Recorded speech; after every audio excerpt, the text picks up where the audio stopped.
तो ये भी बिल्कुल बिल्डिंग पर आ सर, इस तरफ दो उस तरफ है, एक दूसरे को जुड़े।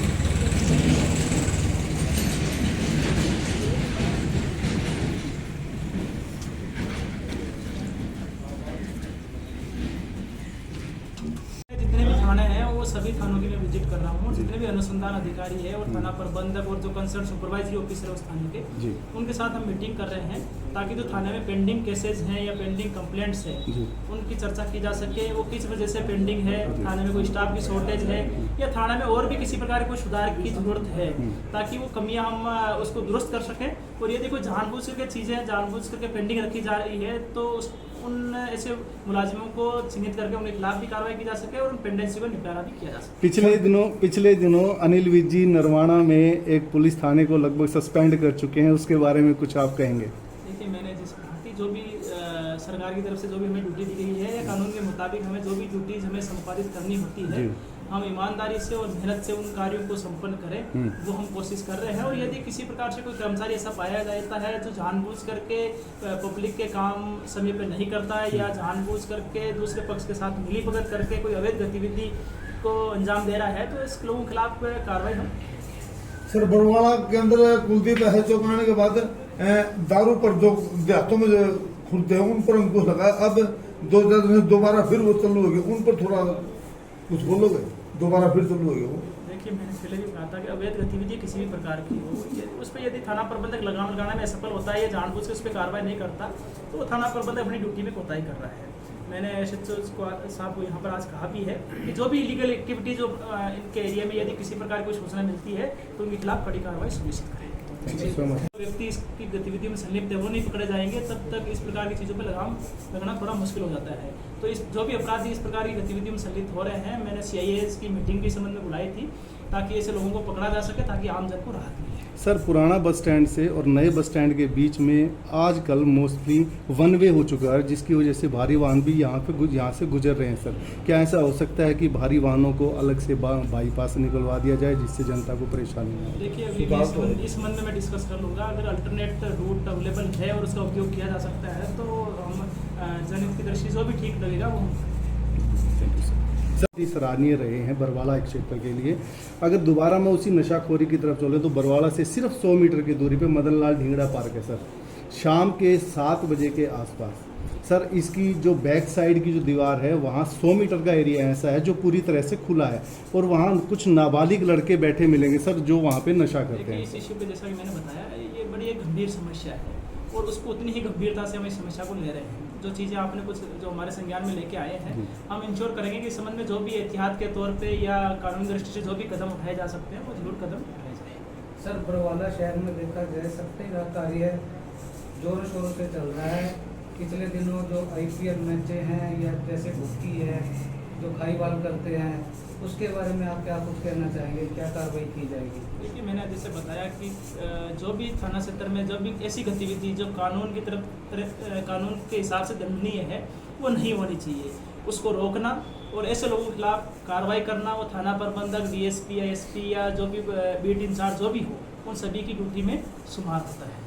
तो जो सट्टे का कार्य है या अवैध रूप से शराब बेचना, नशाखोरी में संलिप्त होना या नशे की स्मगलिंग करना या अवैध रूप से हथियार रखना, जो भी अवैध गतिविधियाँ हैं जो समाज को बड़े बुरे ढंग से प्रभावित करती है, उनको हम लगाम लगाने की पूरी कोशिश हमारी तरफ से कर रहे हैं और हम इंश्योर करेंगे कि आने वाले समय में इस प्रकार की कार्रवाई बड़े मजबूती से प्रभावी ढंग से। एक सर, जो बिजली की दुकान में चोरी होता है, आपके संज्ञान में कई बार मुकदमे भी आए हैं और एक गाड़ी है जो जींद और हिसार और नरवाना लगातार बरवाला में चोरी, उस गाड़ी का कोई पता नहीं लग रहा, ना उस पर कोई कार्रवाई हो रही। आपको आज शाम ऑफिस से भी आपको बातचीत आई थी तो उस पर कोई चोरी पर कोई अंकुश नहीं लगा और तो बरवाला के अंदर लग गया, लेकिन वो गाड़ी नहीं ठहरी जी। देखिए ये अभी 2-3 दिन पहले से मेरे एक मामला संज्ञान में आया था, खासतौर पर चोरियों वाला, और जो खासतौर पे जो खेतों में चोरियां हो रही है, जो ट्यूबवेल स्टार्टर वगैरह इत्यादि पे भी, और जो दुकानों पे जो चोरियां हो रही है, हम इंश्योर करेंगे कि इस संबंध में हमारी जो गश्त है वो भी अच्छी ढंग से प्रभावी। इश्यूज़ भी आते रहते हैं, तो सभी मुलाजिमों के साथ में आपस में सहयोग और समन्वय से काम करते हुए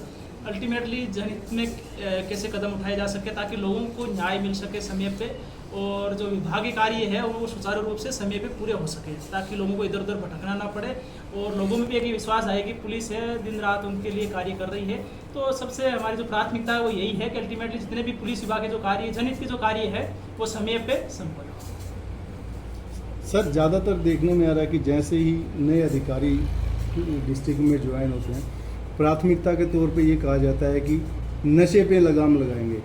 ज़्यादातर जानकारी होते हुए भी उस नशे तक पहुंचा नहीं जा पाता। जैसे अगर मैं बिल्कुल छोटी सी बरवाला की बात लूँ तो बरवाला का जी थिएटर की बैक साइड का जो इलाका है, अगर इंद्रप्रस्थ कॉलोनी की हम बात करें, यहाँ पर ऐसी शिकायतें मिलती हैं कि नशा यहाँ पे बिकता है और वो जानकारी में भी है, मगर वहाँ तक पहुँच नहीं पाते। इसका कारण क्या रहता है सर? एक निश्चित तौर पे जो नशे की समस्या है, बड़ी गंभीर समस्या है जो हमारी युवा पीढ़ी को एक्चुअल में बड़े बुरे रंग से प्रभावित कर रही है जी।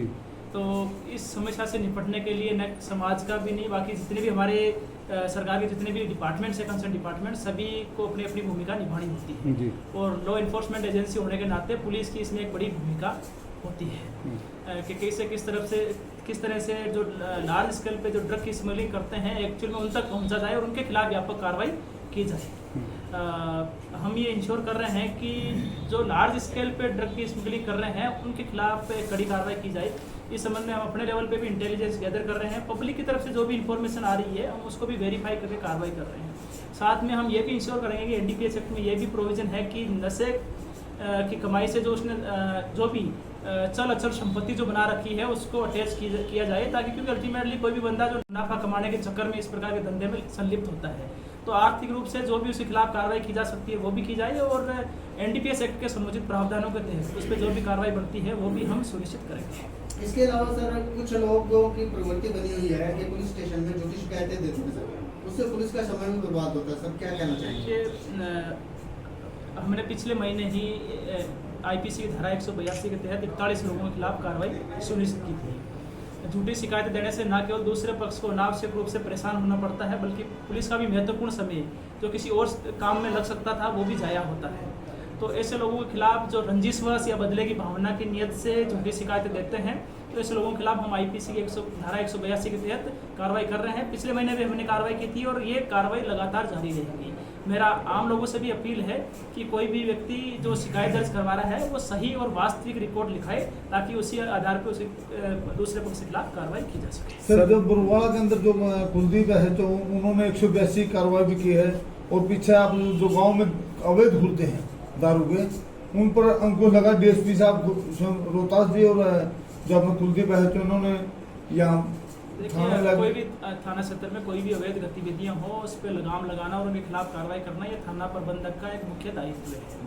तो हम ये मैंने आज निर्देशित भी किया है और साथ ही आज मैंने सभी जितने भी अनुसंधान अधिकारी हमारे थाने के हैं उनकी एक मीटिंग ली थी जिसमें हमने जितने भी लंबित मुकदमे हैं और जो लंबित शिकायतें हैं उनका एक एक का हमने चर्चा करी है और साथ ही उसमें हमने टाइमलाइन भी दी है कितने समय में उन मुकदमों का या शिकायतों का निपटारा किया जा सकता है। सर मैंने यहाँ पर थाना प्रबंधक को और सभी अनुसंधान अधिकारियों को 15 दिन का समय दिया है कि जो अनावश्यक रूप से लंबित पड़ी है शिकायतें या मुकदमे उनका निपटारा किया जाए। मैं 1 या 2 तारीख के आसपास वापस इस थाने में एक मीटिंग लेकर के हम रिव्यू करेंगे कि एक्चुअल में जो पेंडेंसी थी उसमें कितना सुधार हुआ है। सर पिछले दिनों कुलदीप सिंह जी को दोबारा यहाँ पे अपॉइंट किया गया है और हमारे रोहतास जी हैं उनका अगर मैं बात करूँ